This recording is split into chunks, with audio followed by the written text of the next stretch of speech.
Bettings కానీ, gambling games ఉన్నాయి. So, according to you అది డేంజర్ అంటారా? లేకపోతే స్టాక్ మార్కెట్‌లో ట్రేడింగ్ చేయడం అనేది డేంజర్ అంటారా?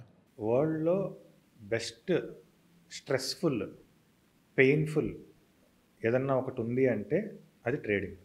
ఓకే. సో, ట్రేడింగ్ అనేది అన్నిటికన్నా డేంజర్. ఓకే.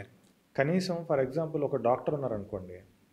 ఆయన ఒక బైపాస్ సర్జరీ ఏదైనా చేస్తున్నారనుకోండి. చాలా కాషియస్‌గా ఉంటారు. In case by god's grace ఏదన్నా గాని అది జరగకూడనిది ఏదన్నా జరిగి ఫెయిల్ అయిందనుకోండి. సో, వాళ్ళేం చేస్తారంటే ముందుగా రాయించుకుంటారు. ఏదైనా జరిగితే మా బాధ్యత కాదని రాయించుకుంటారు. ఈవెన్ దో ఆ పర్టిక్యులర్ డాక్టర్ చాలా కేర్‌ఫుల్‌గా ఉండి ఆ మనిషి ప్రాణం నిలబెట్టడానికి ఎంతో ట్రై చేస్తారు. అంటే ఆయనకి ఆ సిట్యుయేషన్‌లో ఎంత మైండ్ ఫ్రీగా ఉండాలి, ఎంత ఇదిగా ఉండాలి.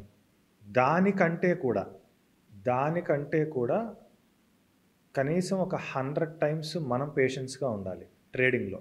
రూ. 1000 పెట్టినా గాని అంతే పేషెన్సీ ఉండాలంటారా? మరి రూ. 1000 పెట్టినప్పుడు ఆ పేషెన్స్ మెయింటైన్ చేస్తేనే అది 1,00,00,000 పెట్టినప్పుడు ఆ పేషెన్స్ మెయింటైన్ చేయగలుగుతారు. ఓకే.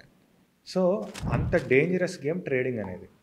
సో, ట్రేడింగ్‌కి మైండ్ చాలా ఫ్రీగా ఉండాలి. మన స్ట్రాటజీ, మన స్కిల్‌ని మాత్రమే డిపెండ్ అయ్యి మనం ట్రేడ్ ఎంటర్ అవ్వాలి. ఇలా చాలా ఉంటాయి దానికి రూల్స్ అండ్ రెగ్యులేషన్స్ చాలా ఉంటాయి.